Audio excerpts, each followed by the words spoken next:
कल से पुरुषोत्तम मास की शुरुआत हो गई है। हिंदू धर्म में इस पवित्र महीने को विशेष पूजा, दान और भगवान विष्णु की आराधना के लिए बेहद शुभ माना जाता है।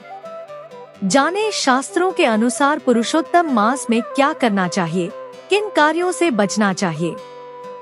हिंदू धर्म में अधिक मास को बेहद पुण्यदायी और आध्यात्मिक ऊर्जा से भरपूर समय माना जाता है। यह पवित्र महीना भगवान विष्णु को समर्पित होता है, इसलिए इसे पुरुषोत्तम मास भी कहा जाता है। मान्यता है कि इस दौरान पूजा पाठ, दान, जप और तप करने से कई गुना अधिक फल प्राप्त होता है। हालांकि इस पूरे महीने में विवाह, गृह प्रवेश और अन्य मांगलिक कार्यों को वर्जित माना गया है। शास्त्रों के अनुसार अधिक मास आत्मचिंतन, भक्ति और धर्म कर्म के जरिए जीवन में सकारात्मकता लाने का विशेष अवसर होता है।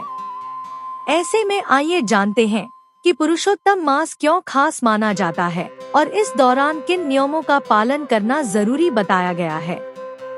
3 साल में एक बार आता है अधिक मास। अधिक मास हर 3 साल में एक बार इसलिए आता है क्योंकि हिंदू पंचांग की गणना सूर्य और चंद्रमा दोनों की गति के आधार पर की जाती है। सौर वर्ष करीब 365 दिनों का होता है, जबकि चंद्र वर्ष लगभग 354 दिनों में पूरा हो जाता है। ऐसे में दोनों के बीच हर साल लगभग 11 दिनों का अंतर पैदा हो जाता है। यही अंतर धीरे धीरे बढ़ते हुए करीब 3 साल में एक पूरे महीने के बराबर हो जाता है। पंचांग और ऋतु चक्र के संतुलन को बनाए रखने के लिए इस अतिरिक्त समय को एक अलग महीने के रूप में जोड़ा जाता है, जिसे अधिक मास कहा जाता है। ज्योतिष मान्यताओं के अनुसार इस महीने में सूर्य किसी नई राशि में प्रवेश नहीं करता, इसलिए इसे पहले मलमास कहा जाता था। बाद में भगवान विष्णु ने इसे अपना प्रिय और पवित्र महीना घोषित किया, जिसके बाद इसका नाम पुरुषोत्तम मास पड़ गया। तभी से इस महीने को पूजा पाठ, जप, तप और दान के लिए बेहद शुभ माना जाता है। भूल कर भी न करे ये काम।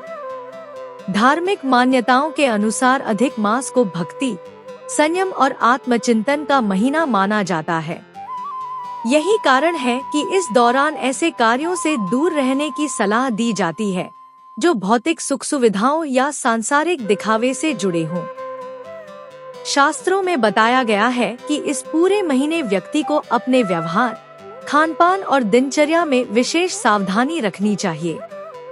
अधिक मास में विवाह, गृह प्रवेश, मुंडन, जनेऊ संस्कार और तिलक जैसे मांगलिक कार्य नहीं किए जाते। मान्यता है कि इस समय किए गए शुभ कार्य अपेक्षित फल नहीं दे पाते, इसलिए इन्हें टालना बेहतर माना जाता है। इसके अलावा नया कारोबार शुरू करना, नई संपत्ति या वाहन खरीदना भी इस अवधि में शुभ नहीं माना गया है। खानपान को लेकर भी इस महीने खास नियम बताए गए हैं। लहसुन, प्याज, मांसाहार, शराब और अन्य नशीली चीजों से दूरी बनाकर सात्विक भोजन करने की सलाह दी जाती है। धार्मिक दृष्टि से यह समय मन और शरीर दोनों को शुद्ध रखने का माना गया है। शास्त्रों में यह भी कहा गया है कि अधिक मास के दौरान क्रोध, झूठ, चुगली, विवाद और किसी का अपमान करने जैसी आदतों से बचना चाहिए। इस महीने में अच्छे विचार, शांत व्यवहार और भगवान के नाम का स्मरण व्यक्ति को सकारात्मक ऊर्जा और आध्यात्मिक लाभ प्रदान करता है। अधिक मास में क्या करें?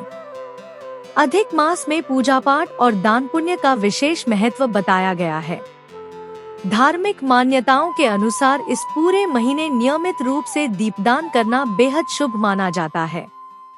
शाम के समय घर के मुख्य द्वार, तुलसी के पौधे और मंदिर में दीपक जलाने से घर में सकारात्मक ऊर्जा बनी रहती है और सुख समृद्धि का आगमन होता है। इस पवित्र महीने में भगवान विष्णु की उपासना को सबसे फलदायी माना गया है।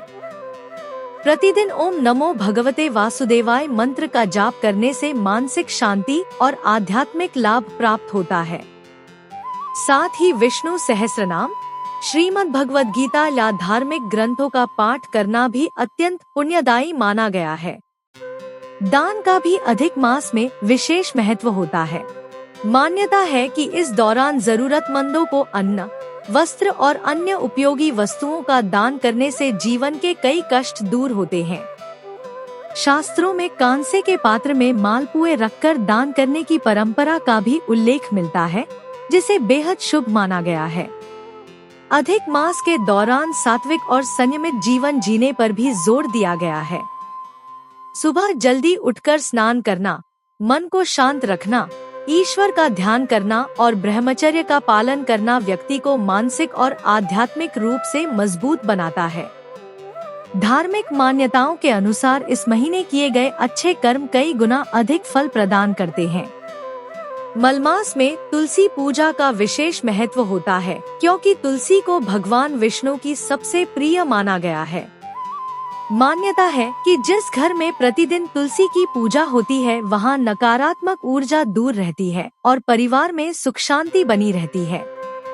मलमास के दौरान हर सुबह स्नान के बाद तुलसी के पौधे में जल अर्पित करना चाहिए और शाम के समय घी का दीपक जलाना चाहिए। ऐसा करने से भगवान विष्णु और माता लक्ष्मी दोनों की कृपा प्राप्त होती है। साथ ही घर में आर्थिक परेशानियां धीरे धीरे खत्म होने लगती हैं और रुके हुए कामों में भी सफलता मिलने लगती है। माता तुलसी के साथ करें शालिग्राम की पूजा। मलमास में तुलसी के साथ शालिग्राम भगवान की पूजा करना अत्यंत शुभ माना गया है। धार्मिक मान्यताओं के अनुसार शालिग्राम भगवान विष्णु का स्वरूप माने जाते हैं। यदि कोई व्यक्ति प्रतिदिन तुलसी दल अर्पित कर ओम नमो भगवते वासुदेवाय मंत्र का जाप करता है तो उसके जीवन के कई कष्ट दूर हो सकते हैं। इतना ही नहीं, ग्रह दोष, पितृ दोष और मानसिक तनाव जैसी समस्याओं में भी राहत मिलने की बात कही जाती है। इस दौरान जरूरतमंदों को भोजन कराना, गरीबों को वस्त्र दान करना और धार्मिक पुस्तकों का पाठ करना भी पुण्यदायी माना गया है। माना जाता है कि पुरुषोत्तम मास में किए गए छोटे छोटे धार्मिक कार्य भी बड़ा फल देते हैं। आशा करती हूँ यह जानकारी आप सभी को पसंद आई होगी। वीडियो पसंद आया हो तो वीडियो को एक लाइक और चैनल को सब्सक्राइब जरूर करें। मिलते हैं अगले वीडियो में। नमस्कार।